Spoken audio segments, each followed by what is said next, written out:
ಪ್ರಿಯ ವೀಕ್ಷಕರೇ, ಇಂದು ನವರಾತ್ರಿಯ ಮೊದಲನೆಯ ದಿನವಾಗಿದ್ದು ತಮಗೆಲ್ಲರಿಗೂ ಕೂಡ ನವರಾತ್ರಿ ಹಬ್ಬದ ಹಾರ್ದಿಕ ಶುಭಾಶಯಗಳು. ನಾನು ರೂಪಲತಾ.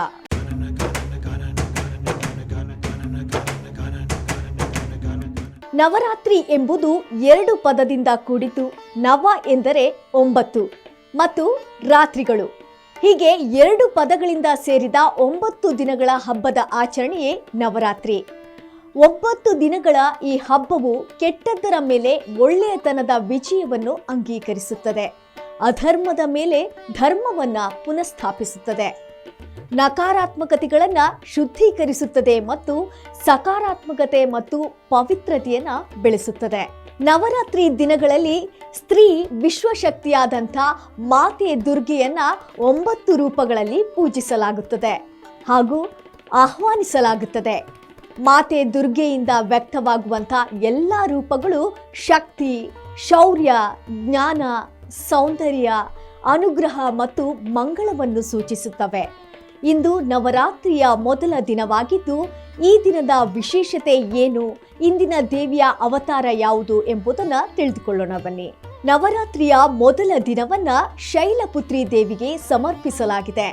ಶೈಲಪುತ್ರಿ ಎಂದರೆ ಪರ್ವತರಾಜನ ಮಗಳು. ಅವಳನ್ನು ಸತಿ, ಪಾರ್ವತಿ, ಹೇಮಾವತಿ ಎಂಬ ಹೆಸರುಗಳಿಂದ ಭಕ್ತರು ಆರಾಧಿಸುತ್ತಾರೆ. ಅವಳ ಬಲಗೈಯಲ್ಲಿ ತ್ರಿಶೂಲ, ಎಡಗೈಯಲ್ಲಿ ಕಮಲವಿದ್ದು ಅವಳು ಬಿಳಿ ಶುಭ್ರ ವಸ್ತ್ರವನ್ನು ಧರಿಸಿ ನಂದಿಯ ಮೇಲೆ ಸವಾರಿ ಮಾಡಿರುವಂಥ ರೂಪವನ್ನ ಕಾಣಬಹುದು.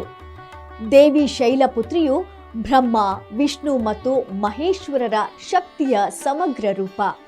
ಅವಳ ಪೂಜೆಯಿಂದ ಭಕ್ತರಿಗೆ ಧೈರ್ಯ, ಶಕ್ತಿ ಮತ್ತು ಸ್ಥೈರ್ಯ ದೊರಕುತ್ತದೆ ಎಂಬ ನಂಬಿಕೆ ಇದೆ.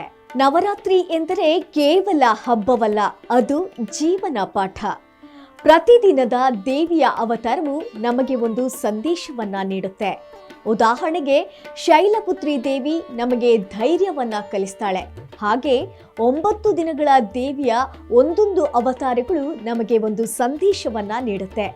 ಒಟ್ಟಾರೆಯಾಗಿ ಈ 9 ದಿನಗಳ ಕಾಲ ನಡೆಯುವಂಥ ಆರಾಧನೆ ಭಕ್ತರಿಗೆ ಹೊಸ ಶಕ್ತಿ ಮತ್ತು ಹೊಸ ಭರವಸೆಯನ್ನ ನೀಡುತ್ತೆ.